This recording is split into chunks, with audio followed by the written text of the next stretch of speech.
Jemaat yang terkasih, Salam.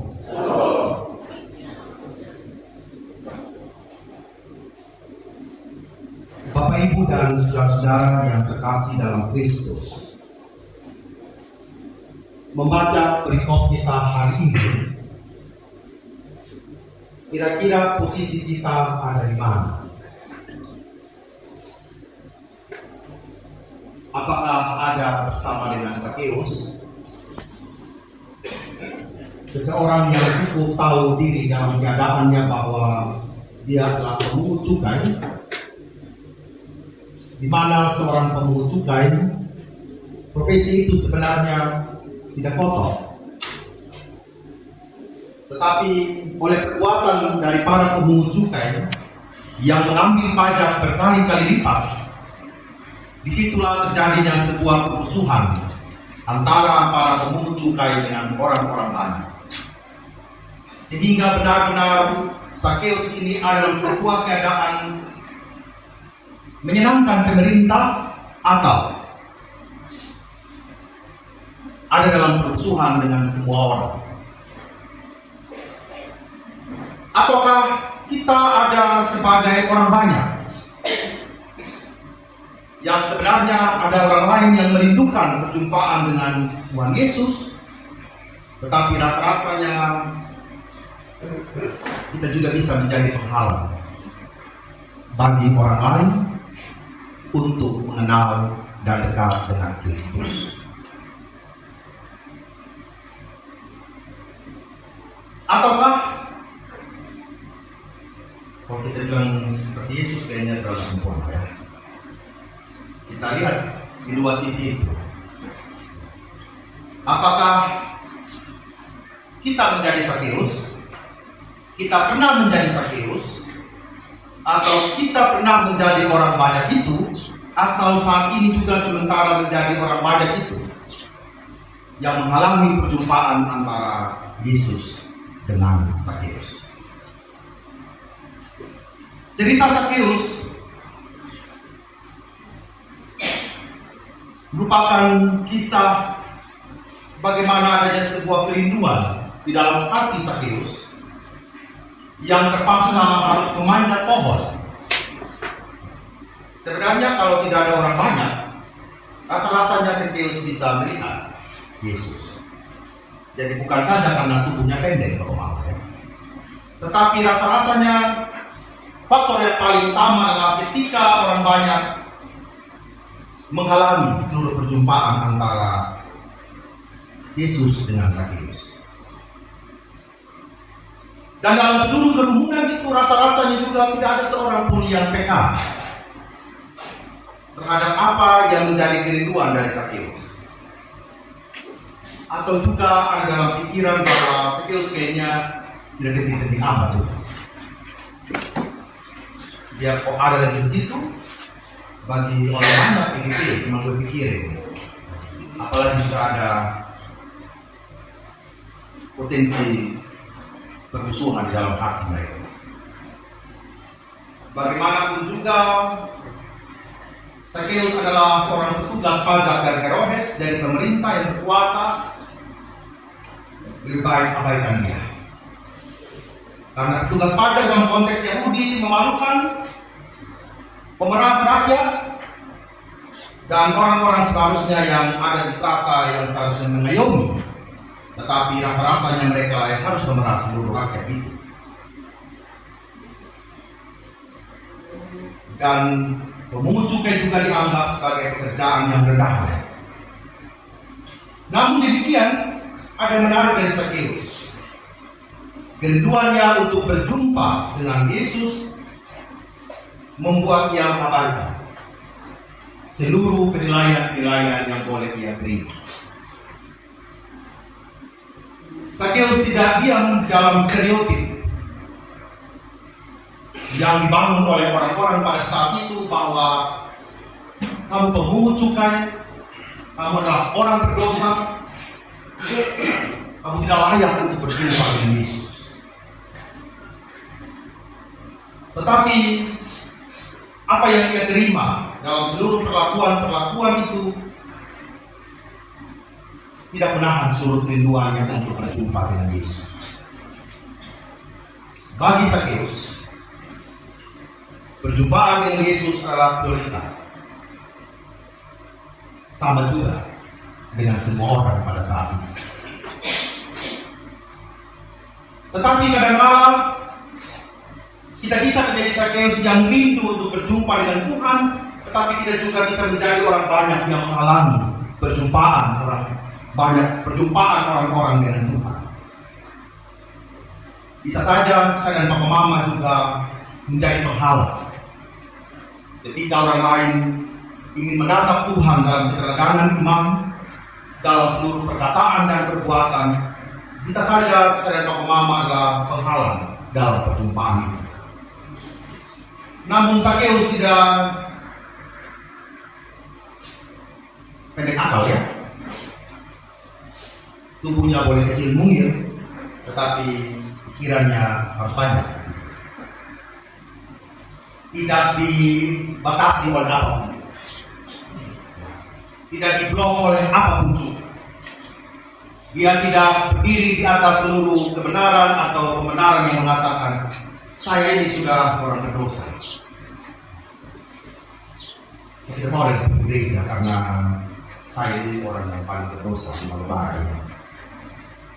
Saya tidak mau lagi ke gereja karena saya adalah orang yang punya banyak hubungan. Seolah-olah dia saja punya hubungan. Kita yang lain tidak ada. Bagi Sakeus tidak ada yang bisa memblok dia. Tidak ada yang bisa membatasi dia. Apapun pandangan yang diberikan oleh orang kepadanya, itu bukan urusan dia. Urusannya Sakeus adalah bagaimana saya mau berjumpa dengan Yesus. Itu harus menjadi prioritas dalam seluruh kerinduan-kerinduannya. Bagi Sakeus, orang-orang yang menghalangi dia itu bukan urusan dia. Dia harus berurusan dengan dirinya sendiri. Bagaimana saya harus menaklukkan orang-orang yang tergerungu. Dia tidak mau terjebak dalam pemikiran yang sempit.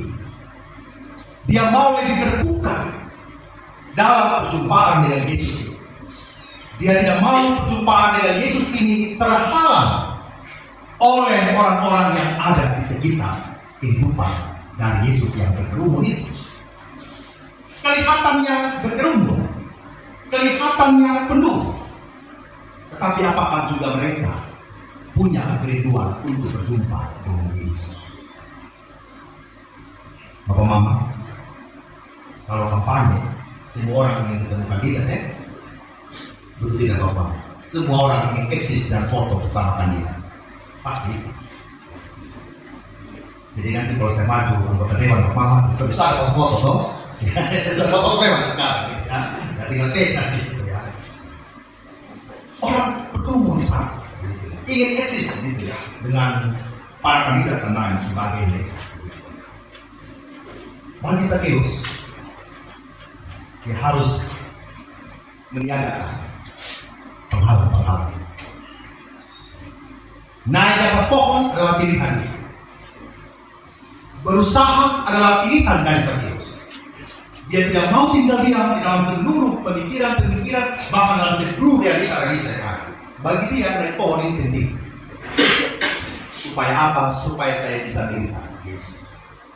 Supaya saya bisa memandang. Tidak ada satu alasan pun dalam hidupku untuk tidak berusaha melihat Yesus.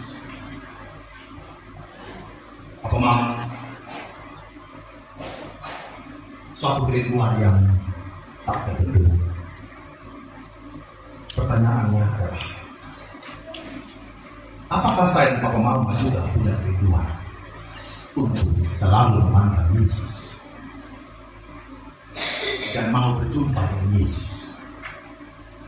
Ataukah saya dan Papa Mama adalah orang-orang yang selalu cari alasan? Kita mau ke gereja, alasan baju belum istri. Kita mau ke gereja, selalu alasan tidak ada uang korektor. Kita mau terima PA, tetapi kita belum siap. Kita mau ini, kita mau itu, dan kita mau segalanya. Tetapi hanya sebatas mau. Dan ketika kita melihat segala macam kerumunan, ketika kita lihat segala macam penghalang, iman kita bukan semakin dikuatkan dan ditantang, iman kita semakin kecil. Biar orang sudah lihat Tuhan Yesus. Saya tidak usah begitu seperti itu. Saya memang orang berdosa. Sehingga dalam perjumpaan dengan Tuhan Yesus ini ingin mengatakan yang pertama, kasih dan penerimaan Tuhan tidak memandang latar belakang.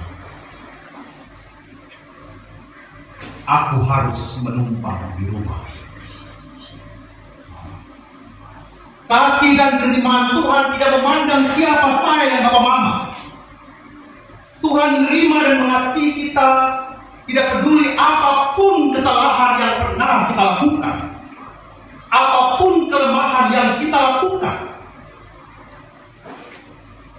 Karena tanpa menerima Bapak Mama, bagaimana kasih karunia dan pengampunan itu bisa tersalurkan dan bisa dirasakan? Kalau Tuhan Yesus sudah menolak Sakeus, mana mungkin kasih karunia itu berlaku dan itu menjadi sebuah perayaan pesta iman dari Sakeus terhadap perjumpaan dengan Yesus.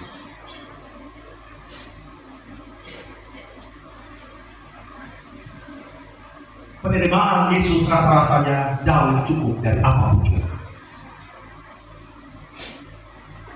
Pertanyaannya adalah, apakah saya dan Bapak Mama semua menyadari bagaimana Yesus menerima kita dan keluarga kita dalam seluruh kedosaan kita?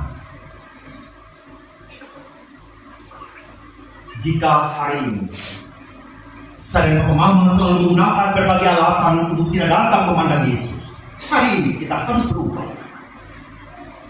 Yesus menerima kita seutuh. Hal yang kedua, perjumpaan dengan Tuhan Yesus mendatangkan pertobatan dan perubahan hidup. Tidak ada perjumpaan yang sia-sia. Tidak ada pertobatan yang sia-sia. Pertobatan seharusnya mendatangkan perubahan hidup. Reformasi yang dilakukan oleh Martin Luther dan Johannes Calvin seharusnya mengubah wajah dunia ini untuk terjadinya perubahan dalam seluruh lini kehidupan kita sebagai orang-orang yang percaya. Dalam dunia yang secara total ini menurut Calvin sudah rusak. Tetapi dalam kerusakan itu Allah hadir dalam kasih karunia untuk mendatangkan perubahan hidup, dan itulah reformasi. Sakeus menunjukkan pertobatan itu yang nyata dengan mengubah cara hidupnya dari harta yang ingin dia kuasai 4 kali lipat, dan dia katakan setengah dari itu semua saya kasih. Ada sebuah perubahan di dalam kehidupan spiritualitasnya. Ada sebuah perubahan dalam yang memandang bagaimana harta milik yang dia miliki bukanlah miliknya sendiri, tetapi milik orang lain yang harus dia salurkan. Ada sebuah perubahan dari kerakusan yang begitu mendalam kepada sebuah hidup yang mau memberi bagi orang lain. Ada sebuah perubahan untuk menerima Kristus di dalam rumahnya, di dalam hatinya, dan di dalam seluruh hidup.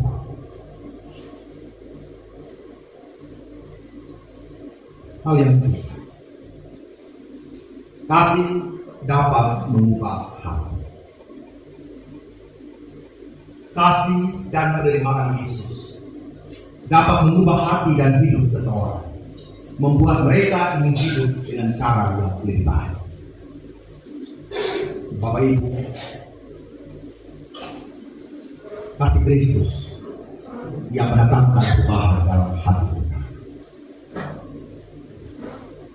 Hati yang keras, hati yang ingin mengikuti keinginan-keinginan daging, seharusnya itu yang perlu kita rayakan hari ini. Jikalau hati kita hari ini sedang mengalami akar gempa kita, sedang mengalami kekerasan, sedang mengalami berbagai problema dan kecemasan, sedang menghadapi ketidakpastian dalam hidup ini. Rasa-rasanya kita membutuhkan kasih Allah untuk mengubah keberadaan. Mungkin hari ini Sakeus juga seluruh penghalang-penghalang itu ditiadakan oleh Tuhan. Memang sepertinya penghambat-penghambat itu ada di sekitar kita. Tapi bagi Tuhan Yesus, cari cara lain. Hal itu sedang menghambat kita. Sama seperti kalau ada lampu merah berarti, kalau ada lampu merah dari satu sisi berarti ada apa dari sisi yang lain? Ada lampu hijau. Jadi jangan tahu. Lihat kemungkinan yang lain. Hati yang berjumpa dengan Yesus, hati yang penuh dengan kreativitas. Bukan saya bilang begini, kalau istri saya kepala batu, saya cari istri yang lain. Nah, itu ya. Bukan itu ya maksudnya. Kan ya. Kalau dalam rumah tangga, istrinya mentok, suaminya mentok, kan cara lain. Mungkin ada cara lain yang Tuhan pakai untuk menyelesaikan persoalan rumah tangga. Mungkin tahun depan kalau komunitas saya mungkin tidak jalan, ada 2 komunitas yang tidak jalan, begitu kita mungkin cari cara lain. Bagaimana? Kita harus cari jalan kalau itu ya. Ini kan kita cari jalan terus ya, kita jemaat Tuhan. Artinya tidak mentok pada satu cara yang akhirnya menghalangi seluruh perjumpaan kita dengan Tuhan. Di ruangan ini beberapa keluarga belum menyelesaikan keberkatan ini. Mungkin butuh cara kreatif bagaimana keluar dari masalah-masalah ini. Apakah itu tentang masalah uang saja? Dalam tradisi kita, rasa-rasanya jika kita melaksanakan pernikahan, kemurahan hati dari keluarga dan andai tahu rasa-rasanya jauh lebih besar dari apapun itu. Ada sebuah kearifan lokal yang memang kita rayakan, yaitu gotong royong dan sama rasa dalam beban-beban hidup yang kita alami. Dan itu teologis bahwa Tuhan bilang saling bertolong-tolong kamu menanggung beban. Jika salah satu cara mungkin menghambat kita, seharusnya tahun depan kita cari jalan bagaimana seperti rumah tangga ini dibawa kepada Tuhan. Anak-anak saya pernikahannya diselesaikan, tetangga saya, jemaat saya, dan semua yang ada di sekitar kita, rasa-rasanya tidak sedar berkerumun datang di gereja. Kerumunan ini juga harus kerumunan yang berubah. Amin bermahal ya. Harus kerumunan yang berubah. Bukan kerumunan yang menghalangi orang untuk berjumpa dengan Tuhan Yesus. Yang keempat, dalam sudut pandang kasih karunia tidak ada yang tidak dapat selamat. Tidak ada orang yang terlalu berdosa dan tidak ada orang yang tidak dapat diselamatkan oleh kasih dan anugerah Tuhan. Tapi pertanyaannya adalah, apakah orang-orang itu mau diselamatkan? Ya kan?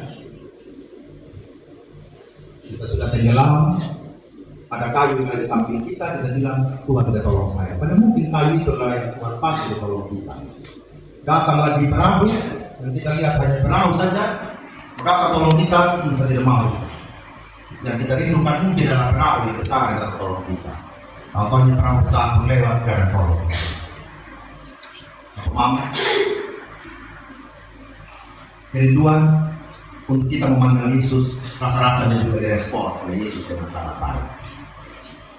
Ia datang berjumpa dengan Sakeus dan merayakan perjumpaan itu dengan Sakeus. Bapak Ibu dan saudara yang berkasih, nasib ini Tuhan akan menuntun engkau senantiasa dan akan memuaskan hatimu di tanah yang kering. dan akan mempengaruhi kekuatan. Engkau akan seperti taman yang diairi dengan baik dan seperti mata air yang tidak pernah mengecewa. Engkau akan membangun reruntuhan yang sudah berabad-abad dan akan memperbaiki dasar yang ditetapkan oleh banyak ilmu. Bapak Mama, perjumpaan dengan Yesus harusnya memuaskan kami. Sekering apapun iman kita, selama apapun kekuatan kita, Tuhan selalu memberkati kita. Amin untuk firman Tuhan.